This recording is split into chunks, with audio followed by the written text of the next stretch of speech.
오늘도 우리 사는 이야기 찾아주셔서 감사합니다. 사연자분이 보내주신 이야기 시작해볼게요. 저는 엄마가 너무 좋았어요. 세상에서 우리 엄마가 제일 좋아요. 지금도 항상. 엄마와 둘이 살면서 저는 부족한 것 없이 정말 잘 자랐습니다.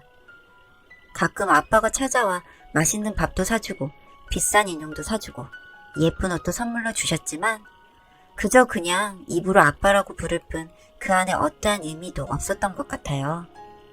아빠는 항상 우리 집에 올 때면 저와 같은 나이에 공주 같은 옷을 입고 화려한 머리핀을 하고 있는 여자아이와 함께 왔습니다. 같은 나이인데 언니라고 부르라고 하는 게 어린 나이에도 무슨 자존심이 상했는지 입이 삐쭉 나와 싫다고도 해보았지만 어쨌든 언니라고 부르게 되었죠. 초등학교 입학 즈음까지는 그래도 언니랑 잘 지냈던 것 같아요. 가끔씩 아빠가 찾아와서 몰래 자기가 아끼는 인형도 전해주기도 하고 친구도 별로 없던 저에게 절친 같은 존재가 되었고 엄마도 가끔씩 그렇게 만나는 자리를 싫어하지 않았어요. 오히려 저보다 더 기다리는 느낌이었습니다. 싫어할 만한 자리였을 수도 있는데도 엄마는 재미있게 노는 언니와 저를 보면서 세상에서 가장 예쁜 미소를 지어주곤 했거든요. 언니와 저는 초등학교를 같은 곳으로 입학해서 언니를 매일 학교에서 만날 수 있다는 생각에 저는 너무 들떴었고 처음엔 너무 즐거웠습니다.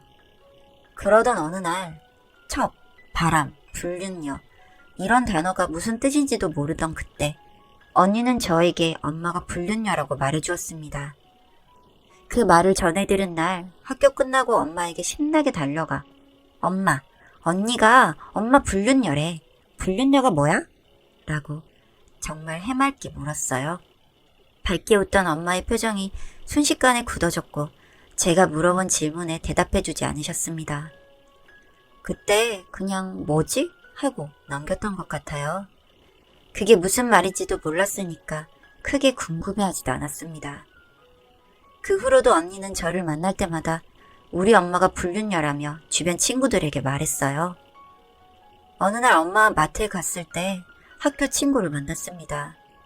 그 친구도 자기 엄마에게 엄마, 쟤 엄마는 불륜녀래 라고 말을 했고 저도 네, 맞아요. 언니가 그러는데 우리 엄마 불륜녀래요 라며 맞장구를 쳤던 기억이 납니다. 황급히 친구를 끌고 자리를 피해버리시는 아주머니 끌려가면서 그 친구는 내일 보자며 인사를 했고 엄마도 역시 제 손을 끌고 마트를 나왔어요.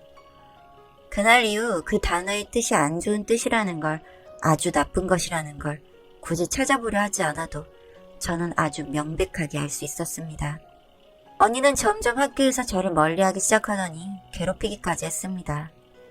처음엔 그저 우리 엄마 나쁘다고 저에게 화를 내다가 인사도 받아주지 않고 일부러 복도에서 어깨를 치고 지나가기도 하고 그러다 점점 친구들까지 합세해서 저를 못살게 굴었어요. 언니의 아빠를 꼬신 엄마, 그 사이에서 태어난 나. 언니는 저를 점점 미워하다 못해 증오하더군요. 정말 저는 고등학교는 다른 곳으로 가길 바랬습니다. 초등학교부터 중학교까지 정말 너무 힘들었거든요. 그놈의 바람나서 밖에서 낳은 자식, 배다른 동생 소름 끼친다며 손가락질 받으며 학교 다닐 생각을 하니 숨이 턱턱 막힐 지경이었어요. 언니와 저를 계속 같은 학교에 입학시키는 건 다 아빠의 계획이었습니다. 아무것도 알 길이 없는 아빠는 그저 저희가 어릴 때처럼 그렇게 잘 지내는 줄만 아셨겠죠.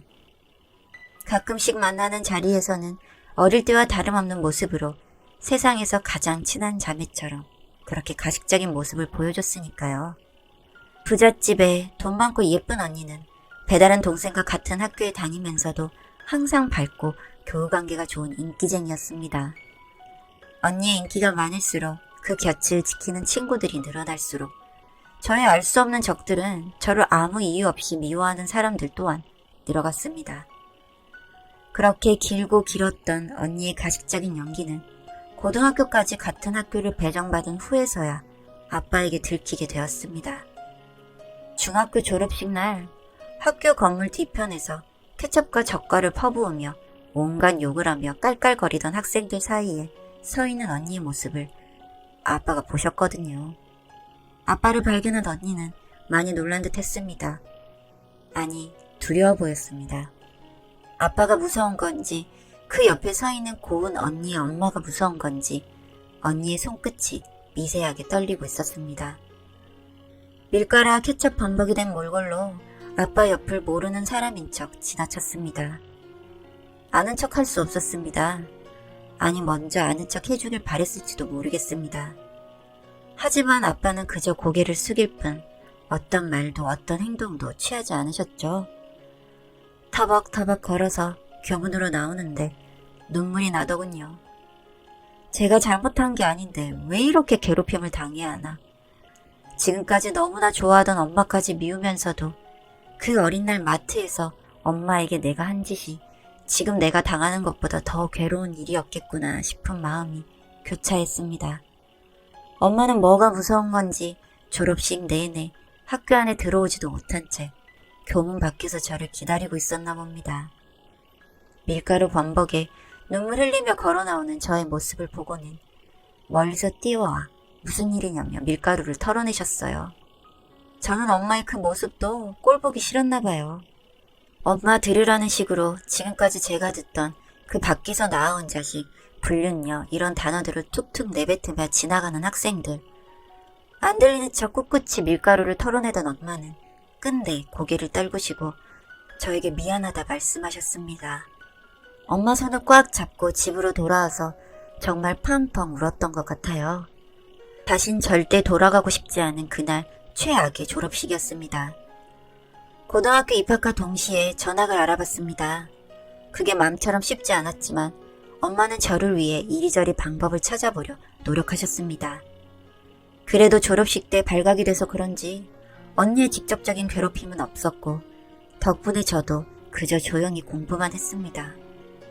간혹 뒤에서 욕하고 수다 소재로 이용되는 건 알고 있었지만 직접적으로 저에게 피해가 오지 않아서 크게 신경 쓰지 않았고 쓰고 싶지도 않았습니다. 그렇게 무난하게 모든 게 잘 넘어가고 있는 줄 알았어요. 하지만 언니는 그렇지 않았던 것 같았습니다. 미치광이처럼 잠옷을 입은 채로 다 늦은 저녁에 울며 불며 소리를 지르며 저희 집에 찾아왔습니다. 정말 정신 나간 사람 같았습니다.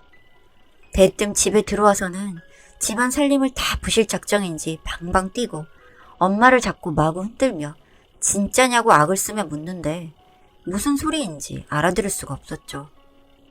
집안은 난리가 나고 미친 거냐며 저는 언니를 뜯어 말려보았지만 저를 밀쳐내고 죽어버리겠다며 난리를 치는 통에 엄마와 저는 언니 한 명 말리느라 혼이 나가 있었습니다. 그렇게 한바탕 난리를 치는데 그때 그 우아한 부잣집 사모님과 아빠가 집에 들어오시더군요. 아빠를 보자마자 엄마는 아빠의 뺨을 때리셨고 고운 그 부잣집 사모님께 이러려고 데려갔냐며 따져 물으셨습니다. 그 말을 듣는 순간 머리가 멍해지면서 붙잡고 있던 언니의 팔을 놓았고 언니는 발악을 하면서 집 밖으로 뛰쳐나갔습니다. 누구 하나 나가는 언니를 잡지 못했고 언니는 그 길에 교통사고가 나버렸습니다. 정말 엉망진창이었습니다. 들어야 할 말도 듣고 싶은 말도 많은데 모든 상황이 어지러워서 어떤 걸 먼저 해결해야 할지 감도 잡히지 않는 상황이 돼버린 거죠.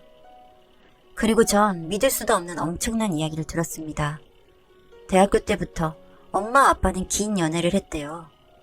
하지만 아빠의 부모님의 반대로 둘은 헤어졌고 아빠는 바로 결혼을 하신 거죠. 그때 엄마는 임신 사실을 아빠에게 알리지 않았다고 했습니다. 혼자 기를 수 있을 거라 생각했다고 하시더군요.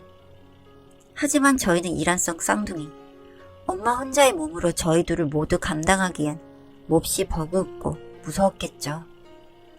처음엔 미혼모 센터에 몸조리를 하며 저희를 키울 준비를 하셨지만 생각만큼 녹록지 않은 상황에 엄마가 먼저 아빠에게 도움을 요청했다고 했습니다. 그저 자리 잡을 동안만 금전적 도움을 바랬던 엄마의 생각과는 다르게 상황이 흘러갔다고 하시더군요. 불임 판정을 받은 부잣집 고은 사모님께서 억센 시어머니의 임신 압박을 견디지 못하고 저희 엄마에게 아주 달콤한 말로 현혹시켜 언니를 데려간 거였습니다.